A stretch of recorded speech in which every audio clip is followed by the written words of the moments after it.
Hello मेरे प्यारे बच्चों, कैसे हैं आप लोग। होपफुली आप लोग सभी बहुत अच्छे होंगे और अच्छे से अपनी पढ़ाई कर रहे होंगे।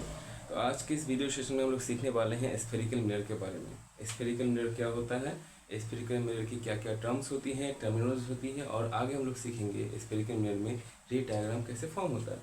जैसे कि पिछले वीडियो में आप लोगों ने देखा कि प्लेन मिरर क्या होता है और प्लेन मिरर की क्या कैरेक्टरिस्टिक्स होती है, और हमने प्लेन मिरर में इमेज का फॉर्मेशन भी सीखा। तो आज के इस वीडियो सेशन में हम सीखने वाले हैं स्फेरिकल मिरर क्या होता है। जैसे इसका नाम है स्फेरिकल मिरर, तो ये क्या स्फीयर से रिलेट कर रहा है। स्फीयर क्या होता है, आप लोगों ने फुटबॉल देखा होगा, संतरा देखा होगा, ये सारी चीज़ें क्या है, एक स्फीयर का एग्जाम्पल है। सपोज मेरे पास एक फुटबॉल की तरह कोई बड़ा सा ग्लास का एक स्फीयर है, ठीक है।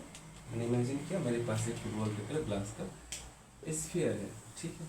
अब स्फीयर से मैंने कुछ काट कर एक हिस्सा बाहर निकाला, मैंने एक हिस्सा बाहर निकाला। इतना बड़ा नहीं निकलता है, काफ़ी छोटा सा। इमेजिन करो एक फुटबॉल है, उससे एक स्लाइस काटा मैंने, एक छोटे से स्लाइस काट कर बाहर से निकाला। अब इस स्लाइस के एक साइड मैंने कोटिंग कर दी। पहली बार मैंने किस तरह की कोटिंग की, इस तरह की कोटिंग की। कोटिंग मतलब मैंने इस तरह इसको पैक मीडियम बनाने के लिए इसके कोट कर दिया। अब जैसे मैंने कोट किया, क्या हो गया, ये साइड क्या हो गया, ओपैक, ये साइड हो गया ओपैक, और ये साइड क्या हो गया, reflecting surface. Reflecting surface means अब इस साइड से क्या होगी, लाइट रेस रिफ्लेक्ट करेंगी। जब ऐसा मिरर हम लोग बनाते हैं, किसी स्फीयर से को इसका टुकड़ा निकाल कर इस तरह से कोटिंग करते हैं, जहाँ देखो लाइट रेस भीतर की ओर जा रही है और मिरर क्या भीतर की ओर जो बेंट इनवर्ड है, भीतर की ओर झुका हुआ है, बेंट इनवर्ड है, ठीक है, मुड़ा हुआ भीतर की तरफ। ऐसे केस में हम उसको बोलते हैं कनकेव मिरर। क्या बोलते हैं, कनकेव मिरर। जैसे कि नाम इसका देखो कनकेव, केव वर्ड है, केव क्या होता है, केव गुफा होता है, ठीक है। केव का हिंदी में नहीं क्या होता है, गुफा होता है। गुफा में क्या, गुफा में जाने के लिए आपको भीतर की तरफ जाना पड़ेगा। सिमिलरली इसमें भी लाइट रेस का गुफा के अंदर जा रही है, तो इससे आप याद रख सकते हो कि ये क्या होता है, इस तरह का मिरर जो होता है वो क्या कहलाएगा, आपको कनकेव मिरर कहलाएगा। क्या कहलाएगा, कनकेव मिरर। याद रहेगा क्या होता है कनकेव मिरर, इस तरह का बेंट इनवर्ड, ये क्या हो गया, कनकेव मिरर। सिमिलरली अगर सपोज मैंने इस साइड इसको कोट कर दिया, क्या कर दिया, मैंने इस साइड इसको कोट कर दिया, वही स्फीयर है, उसका ही टुकड़ा है, मैंने इस साइड कोट कर दिया। अब क्या हुआ, अब ये साइड रिफ्लेक्टिंग सरफेस हो गया, और ये क्या हो गया, आपको ओपैक मीडियम, ओपैक साइड हो गया। ये ओपैक हो गया, ये रिफ्लेक्टिंग हो गया। जब ये रिफ्लेक्टिंग सरफेस हो गया तो लाइट रेस क्या हो रही है, भीतर से टकरा कर ऐसे जा रही है। ये क्या बाहर की तरफ झुका मुड़ा हुआ है, तो क्या है, बेंट आउटवर्ड, बेंट आउटवर्ड। जब इस तरह का मिरर होगा, जब इस तरह का मिरर होगा तो इसको हम लोग क्या बोलेंगे, कन्वेक्स मिरर। क्या बोलेंगे, कन्वेक्स मिरर। तो कनकेव एंड कन्वेक्स का बेसिक समझ में आया, कैसे होता है कनकेव मिरर। गुफा के अंदर में भीतर की तरफ लाइट रेस जा रही है, भीतर की तरफ मुड़ा हुआ है, तो क्या कहलाएगा, कनकेव मिरर कहलाएगा। बाहर की तरफ उड़ी हुई है तो क्या कहलाएंगी, convex mirror.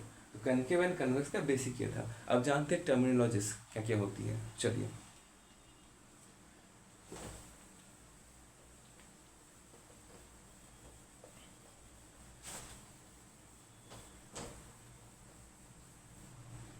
Concave mirror, concave mirror.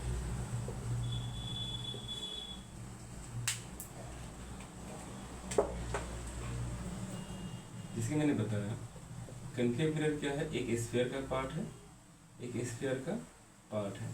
तो पहला टर्म यहाँ पे होगा पोल, ठीक। दूसरा होगा यहाँ फोकस, प्रिंसिपल फोकस कहते हैं, ये सी, और ये आपका हो जाएगा, ये जो पोर्शन होगा ये कहलाएगा अपर्चर, ठीक है, अपर्चर। देखिए अब सी क्या होता है, अभी मैंने बताया कि जो स्फेरिकल मिरर है वो क्या है, एक स्फीयर का पार्ट है, एक स्फीयर का पार्ट है। मैंने इस स्फीयर से इतना सा टुकड़ा काट के निकाला बाहर, या फिर इतना सा टुकड़ा काट कर बाहर निकाला, या फिर इस पूरा टुकड़े को बाहर निकाला, तो क्या होगा, स्फीयर के पास क्या होता है, रेडियस भी तो होता है, ये सेंटर भी तो होता है। सेंटर हुआ तो क्या होगा, रेडियस होगा, आर भी होगा। जब स्फीयर के पास सेंटर था, रेडियस था, तो स्फीयर के पार्ट के पास भी तो होगा कि इसका ही टुकड़ा है। तो वो ये क्या होता है, ये कहलाता है सेंटर ऑफ कर्वेचर। मैं लिखाऊंगा सेंटर ऑफ कर्वेचर। ये centre of curvature is the centre of the sphere of which this mirror is part. It is the centre of the sphere of which the mirror is part. Centre से लेकर circumference का distance क्या कहलाता है, radius कहलाता है। तो ये क्या कहलाता है, radius of the curvature. It is the radius of the sphere of which this sphere is part. It is the radius of the sphere of which the sphere is part, ठीक है। और ये क्या कहलाता है, एपर्चर। एपर्चर क्या होता है, इफेक्टिव विड्थ। मैंने सपोज मैंने बताया इस स्फीयर का मैंने इतना सा टुकड़ा काटा, इतना सा टुकड़ा मैंने काट के अलग किया, ये क्या हो गया, इसका एपर्चर हो गया। सपोज मैंने इतना सा टुकड़ा काट के अलग कर लिया, ठीक, इतना सा टुकड़ा काट के अलग किया, ये क्या हो जाएगा, इसका एपर्चर हो जाएगा, एपर्चर। अब एक एक करके टर्म्स को लिखते हैं ताकि याद रहे। फिर कनकेव को जानेंगे, एक कन्वेक्स को जानेंगे। सबसे पहला पॉइंट आता है आपका एपर्चर। क्या होता है aperture? It is the effective width of the mirror of which effective width of the mirror, that's it. Okay, this effective width of the mirror. ठीक, नेक्स्ट पॉइंट आता है C, इसको हम बोलते हैं centre of curvature. Centre of curvature, it is the center of the sphere of which the mirror is part। एक sphere था, suppose इसी को हम एक्सटेंड करते हैं, एक्सटेंड किए तो क्या होगा, इसका कोई सेंटर होगा, ये जो सेंटर होगा ये क्या कहलाएगा, इस मिरर के लिए क्या कहलाएगा, सेंटर ऑफ कर्वेचर। ठीक है, नेक्स्ट पॉइंट आता है R, इसको हम बोलते हैं radius of curvature.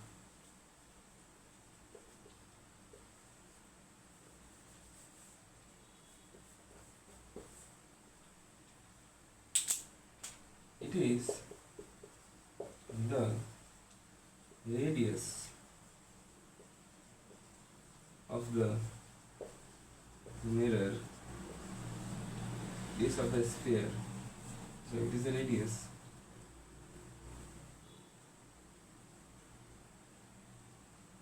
of the sphere, or we can say, or it is the distance between center of curvature and pole of the mirror, pole of the mirror। हम ये भी कह सकते हैं distance between the centre of curvature and pole of the mirror.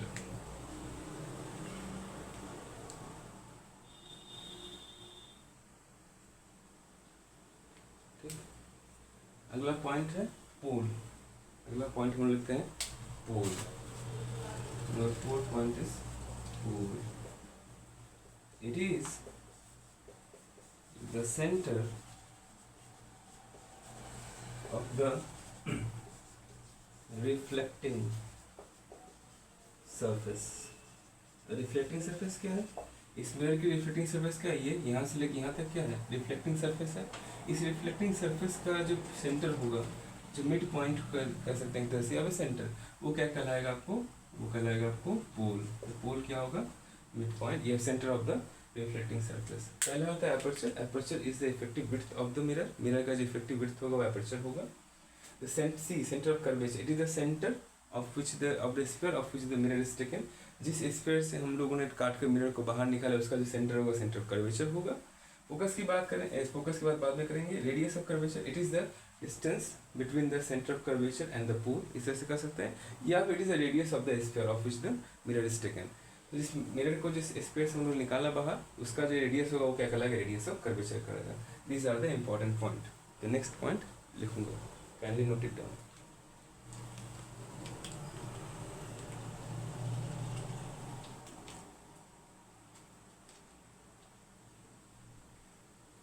I think I should write that. No.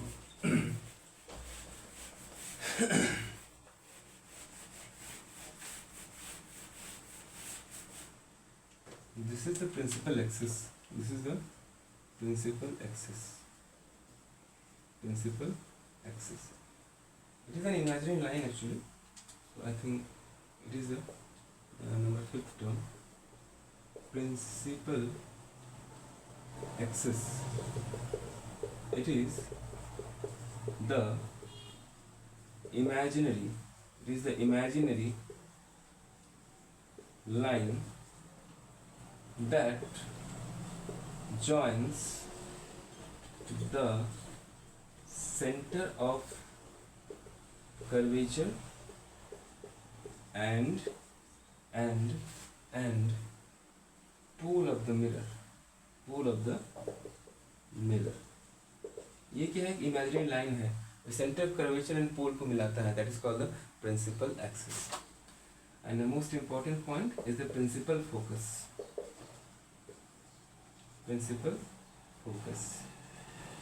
देखिए क्या होता है. प्रिंसिपल फोकस को समझने के लिए यहाँ से एक डेफिनेशन भी निकलेगा कनकेव मिरर का. प्रिंसिपल फोकस क्या होता है? सपोज प्रिंसिपल फोकस है ये सॉरी प्रिंसिपल फोकस है, ये सी है, ये आपका पी है और एक प्रिंसिपल एक्सिस है. यहाँ पे लाइट रेस प्रिंसिपल एक्सिस के पैरेलल चल रही है. जब लाइट रेस प्रिंसिपल एक्सिस के पैरेलल चलेंगी तो क्या होगा? आफ्टर रिफ्लेक्शन कहाँ से गुजरेंगी? फोकस से गुजरेंगी. जितनी भी लाइट रेस प्रिंसिपल एक्सिस के पैरेलल जाएंगी सब रिफ्लेक्शन के बाद कहाँ से गुजरेंगी? फोकस से गुजरेंगी. मतलब एक पॉइंट से ही गुजरेगा, तो इससे डेफिनेशन आता है प्रिंसिपल फोकस का. It is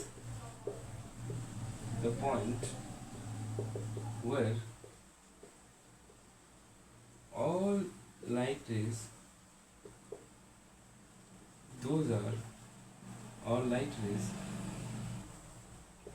those are parallel to the principal axis meet after reflection. Reflection के बाद कोई सारी लाइट रेज इस पॉइंट पे आकर मिलती हैं.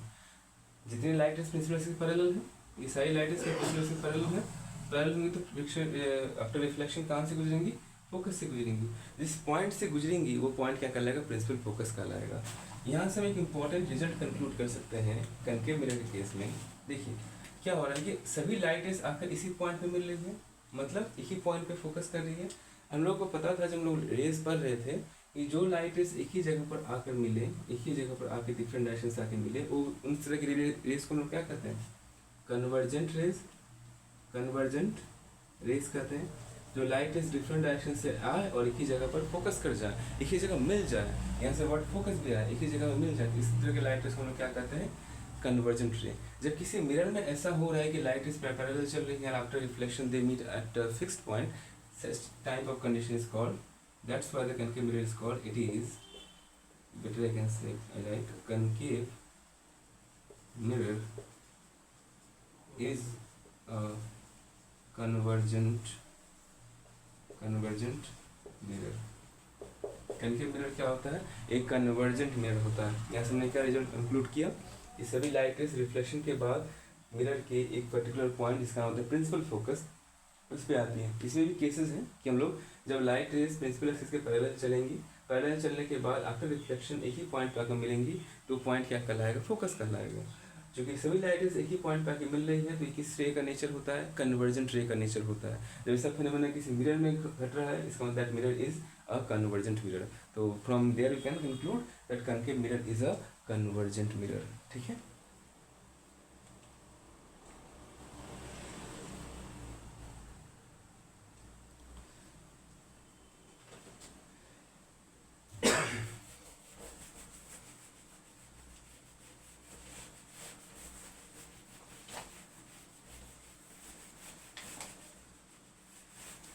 Next point is, this is the focal length denoted by small. This is called the focal length. It is the distance between principal focus and pole of the mirror and the pole of the mirror. ये किसके बीच की दूरी होती है? Focus और पोल के बीच की दूरी होती है, वो क्या कहलाता है आपको? Focal length. ठीक है. आगे फोकल लेंथ का रिलेशन भी देखेंगे आर के साथ. तो these are the important terminologies for the concave mirror. क्या क्या सीखा हमने? पहले सीखा कि एफ क्या सी क्या होता है, C is the radius of curvature, means it is the radius of the sphere of which the mirror is taken. जिस स्फीयर से हम लोगों ने मिरर को लिया है उसका जो सेंटर होगा कहलाएगा centre of curvature. Centre of curvature से लेके पोल की जो दूरी होगी क्या कहलाएगा, आर कहलाएगा, जिसका नाम होता है radius of curvature. Next point आता है आपका एपर्चर। एपर्चर क्या होता है, जिस जो effective width of the mirror is called the aperture. Pole, pole is the point centre point of the reflecting surface. Reflecting surface का जो आपको सेंटर होता है वो कहलाता है पोल। प्रिंसिपल एक्सिस क्या होता है, it is an imaginary line that joins the centre of curvature and the pole. Pole और सेंटर कर्वेचर को जॉइन करने वाले एक इमेजिनरी लाइन क्या कहलाता है आपको, प्रिंसिपल एक्सिस कहलाता है। Next point is the principal focus. Principal focus एक ऐसा पॉइंट होता है मिरर पे जो लाइट इस प्रिंसिपल एक्सिस के पैरेलल चलेगी करके में आफ्टर रिफ्लेक्शन जिस पॉइंट पर आकर मिलेगी, जिस फिक्स पॉइंट पर आकर मिलेगी वो क्या कहलाएगा आपको, प्रिंसिपल फोकस कहलाएगा। उसके बाद हमने पढ़ा फोकल लेंथ। फोकल लेंथ क्या होता है, ये जो डिस्टेंस होता है प्रिंसिपल फोकस और पोल के बीच का जो डिस्टेंस होता है वो क्या कहलाता है आपको, फोकल लेंथ कहलाता है। तो ये थी कनकेव मिरर के बारे में कुछ बातें।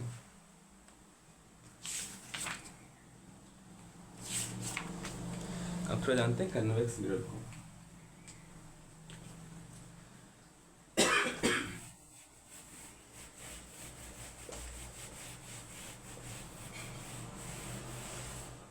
कन्वेक्स मिरर, कॉन्वेक्स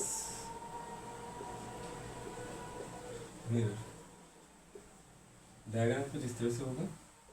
सब चीज़ें लगभग सेम होती हैं, almost all things are same. इसमें पोल होगा, इसमें भी फोकस होगा, इसमें भी सी होगा, अब इधर आ गया, और इसमें भी एफ होगा, इसमें भी आर होगा,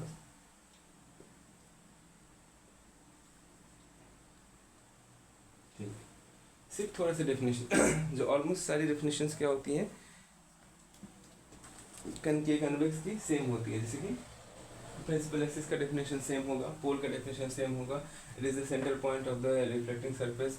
फोकस का डेफिनेशन थोड़ा सा बदलेगा, और इसी का definition centre of the mirror of which the centre of the sphere of which the mirror is taken, वहाँ से इसका डेफिनेशन आएगा। रेडियस क्या होगा, it is the radius of the sphere of which the mirror is taken. Focal length का distance between pole and focus is called the focal length. थोड़ा सा सिर्फ अंतर आता है डेफिनेशन में प्रिंसिपल एक्सिस में, एक प्रिंसिपल फोकस में, principal focus it is the point on the principal axis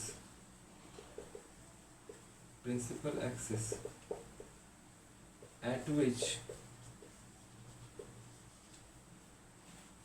all the light rays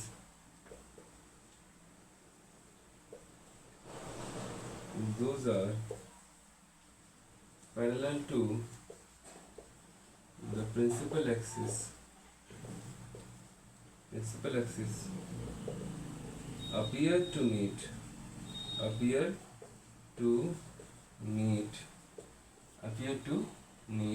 after reflection। देखिए यहाँ पे क्या होती है, लाइट रेस सच में नहीं मिल रही है। यहाँ पे लाइट रेस का होता है अपीयर टू मीट हो रही है, ऐसा लग रहा है कि लाइट रेस मिल रही है पर सच में नहीं मिलती है। तो अपीयर टू मीट होगा। यहाँ से आप लोग देख रहे हैं कि जो लाइट रेस आफ्टर रिफ्लेक्शन कोई भी लाइट रेस एक दूसरे को, ये लाइट रेस इधर के रिफ्लेक्शन का, ये लाइट रेस इधर के रिफ्लेक्शन का, क्या ये लाइट रेस कभी एक दूसरे में मिलेंगी, कभी मिलना पॉसिबल नहीं है। और डाइवर्जेंट रे क्या थी कि जो लाइट रेस अलग अलग डायरेक्शन में निकल जाए वो क्या कहलाता है, डाइवर्जेंट रे कहलाता है। तो यहाँ से डेफिनेशन निकलेगा, convex mirror is a divergent mirror. So convex mirror is a divergent. Everything is same except this definition. Light rays in concave mirror, light rays actually meet. They focus at the focus. Whereas in the convex mirror, they appear to meet. ठीक है, वो मिलता हुआ प्रतीत होता है. That's why they are called the divergent mirror. वो fully concave and convex का बेसिक्स क्लियर होगा कि कनकेव मिरर क्या होता है एंड कनवेक्स मिरर में क्या क्या चीज़ें होती हैं.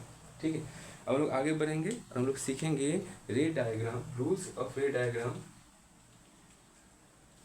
इन कनकेव मिरर।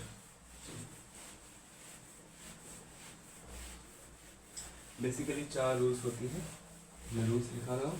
रे डायग्राम आपको अगले क्लास में डिटेल में बताऊंगा कि रे डायग्राम कैसे बनता है। हेडिंग रहेगा concave mirror, concave mirror rules of रे डायग्राम। रे डायग्राम बनाने का क्या क्या रूल्स होता है। Rule number 1, rule number 1, the light rays parallel to principal axis, parallel to principal axis meet at the focus, at the focus after reflection, after reflection। मतलब ये कनकेव मिरर है, मैंने बना दिया, ये कनकेव मिरर, कनकेव मिरर बन गया, ये प्रिंसिपल एक्सिस आ गया, ये पोल आ गया, ये फोकस आ गया, ये सी आ गया।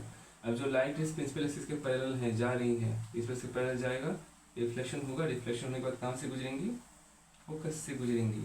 ये रूल नंबर 1 हुआ। रूल नंबर 1 दिमाग में क्या रखना है, जो लाइट इस प्रिंसिपल एक्सिस के पैरेलल है, रिफ्लेक्शन के बाद टकराने के बाद कहाँ फोकस करेंगी, फोकस पे, मतलब और light is will pass through the focus. Rule number 1, the light is that passes through that is parallel to the principal axis meets at the point, one point, that is focus.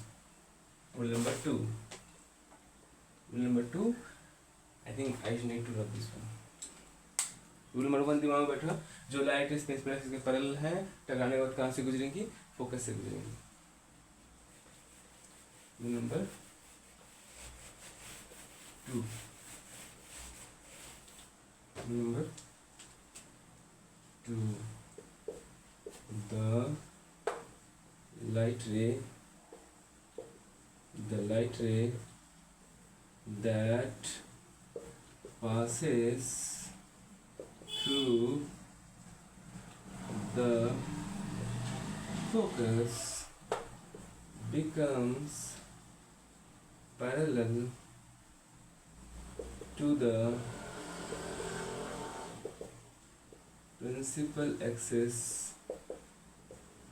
after reflection। जो जिसे conversion, actually conversion होगा rule number 1, rule number 1 का conversion है, मतलब उसका उल्टा है। जो कन्वर्जन है, ये मैंने मिरर बनाया, पोल आया, एफ आया और सी आया। कन्वर्जन ये कहता है कि जो लाइट रेज फोकस से गुजरेंगी, मैंने एक लाइट रेज को फोकस से गुजारा, वो फोकस से गुजरने के बाद जैसे रिफ्लेक्ट होंगे तो किसके पैरेलल हो जाएगी, प्रिंसिपल एक्सिस के पैरेलल हो गए, प्रिंसिपल एक्सिस के पैरेलल हो गई। रूल नंबर 2 क्या था, the light ray that passes through the focus becomes parallel to the principal axis after the reflection. Rule number 1 क्या था कि जो लाइट रेज प्रिंसिपल एक्सिस के पैरेलल होंगी, रिफ्लेक्शन के बाद फोकस से गुजरेंगी। इसका कन्वर्जन हो गया कि जो लाइट रेज फोकस से गुजरेंगी वो प्रिंसिपल एक्सिस के पैरेलल हो जाएंगी। ठीक है, rule number 2। Rule number 3, rule number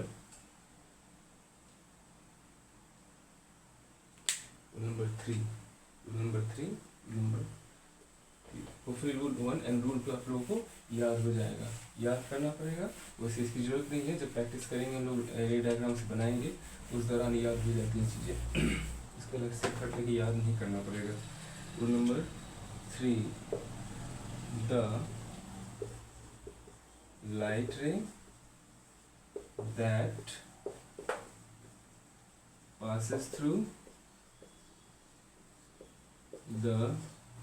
passes through the C means center of curvature goes undeviated, center of curvature bounce back to the same path। जो light raise सी से पास करेंगी, सेंटर ऑफ कर्वेचर से पास करेंगी, जैसे कि ये लाइट रेस आ रही है, मैंने बनाया, मिरर बनाया, पोल आ गया, एफ भी आ गया, सी भी आ गया। और सपोज कोई लाइट रेस को सी से पास कराएंगे, जिस रास्ते जाएगा उसी रास्ते वो लौट जाएगा। नॉर्मल इंसिडेंस याद होगा पैरेलल मिरर के केस में, एक प्लेन मिरर के केस में, जहाँ लाइट रेस जब नॉर्मल के पैरेलल इंसिडेंस करती थी तो क्या होता था कि जिस रास्ते लाइट आया उसी रास्ते वापस चली गई, मतलब एंगल दोनों के बीच में जीरो बनता था। सेम केस यहाँ पर भी होगा, जो लाइट रेस सी से गुजरेंगी वो जिस रास्ते आएंगी उसी रास्ते वापस चली जाएंगी। रूल नंबर 3 ये हुआ। And the last one that I am going to write, rule number 4।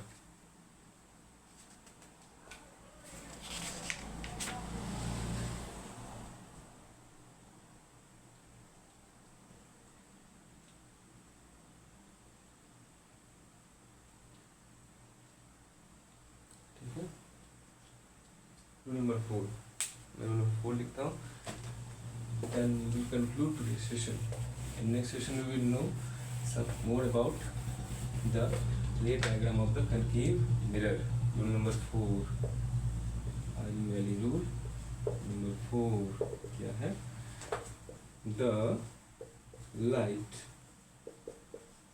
ray that falls on the pole, not pole, south pole नहीं, pole of the mirror, reflects with same angle in accordance with laws of reflection। याद होगा laws of reflection क्या होता है, क्या होता है loss of reflection. ये मिरर बनाया, मिरर बन गया, पोल बना, एफ भी आ गया, सी भी आ गया। अब जो लाइट रेस प्रिंसिपल एक्स पोल पर गिरेंगी, वो जब से पोल पर गिरी, लॉस ऑफ रिफ्लेक्शन क्या बोलता था, याद होगा लॉस ऑफ रिफ्लेक्शन, जिस एंगल से लाइट रेस गिरेंगी उसी एंगल से वो क्या होगा, रिफ्लेक्ट होगा। Angle I is equal to angle R. इसमें सेम केस होगा, जब लाइट रेस पोल पे गिरेगी जिस एंगल से गिरेगा उसी एंगल से वो रिफ्लेक्ट हो जाएगा। तो रूल नंबर 4 क्या था, जिस एंगल से लाइट रेस गिरेंगी उसी एंगल से लाइट रेस रिफ्लेक्ट कर जाएंगे। ठीक है, दैट इज रूल नंबर 4। हम जैसे क्विक रिवाइज करते हैं रूल नंबर 1 से। रूल नंबर 1 क्या था, मिरर है, मैंने मिरर बनाया, यहाँ पे पोल है, यहाँ पे एफ है, यहाँ पे सी है। जो लाइट रेस प्रिंसिपल एक्सिस के पैरेलल होंगी, रिफ्लेक्शन के बाद कहाँ से गुजरेंगी, फोकस से गुजरेंगी। नेक्स्ट रूल नंबर 2 क्या था, इसका कन्वर्जन। यहाँ मैंने मिरर बनाया, पोल है, यहाँ एफ है, यहाँ सी है। जो लाइट रेस फोकस से गुजरेंगी, जो लाइट रेस फोकस से गुजरेंगी, ठीक है, वो आफ्टर रिफ्लेक्शन किसके पैरेलल हो जाएंगी, प्रिंसिपल एक्सिस के पैरेलल हो जाएंगे। रूल नंबर 3 क्या था, यहाँ पी है, यहाँ एफ है, यहाँ सी है। जो लाइटें सी से गुजरेंगी, जिस रास्ते आई हैं उसी रास्ते वापस चली जाएंगी। ठीक है, bounce back in the same path. Rule number 4, जब लाइटें हैं, जब पोल पे पड़ेंगी तो पोल से रिफ्लेक्शन के बाद सेम एंगल से रिफ्लेक्ट करेंगी in accordance with the laws of reflection.